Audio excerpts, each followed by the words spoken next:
మనుషులలో ఈ కామ క్రోధ లోభ మోహ మదమాశ్చర్యాలనే ఆ షడ్వర్గాలనే ఆ 6 పాముల చేత మనిషి కాటివేయబడి వాడు ధర్మాన్ని తప్పి బ్రతుకుతున్నప్పుడు ఆ ధర్మాన్ని మళ్ళీ ఆచరణలో పెట్టడానికి బ్రహ్మదేవుడే స్వయంగా క్షత్రియులను సృష్టించాడు.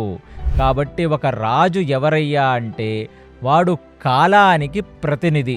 అందుకనే ఒక శ్లోకంగా చెప్తున్నాడు, రాజ కాలస్య కారణం. అంటే సమయాన్ని బట్టి మనిషి యొక్క ప్రవర్తన మారుతుంది, సమయాన్ని బట్టి ధర్మం మారుతుంది.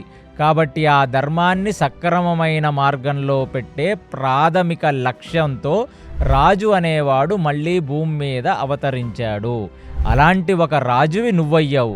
ఏ భూమినైతే మాందాత, ఏ భూమినైతే దిలీపుడు, ఏ భూమినైతే రామచంద్రుడు పాలించాడో అలాంటి భూమండలం ఇవాళ నీ చేతికి వచ్చింది. కాబట్టి రాజు యొక్క ప్రథమ ధర్మం నువ్వు అర్థం చేసుకో.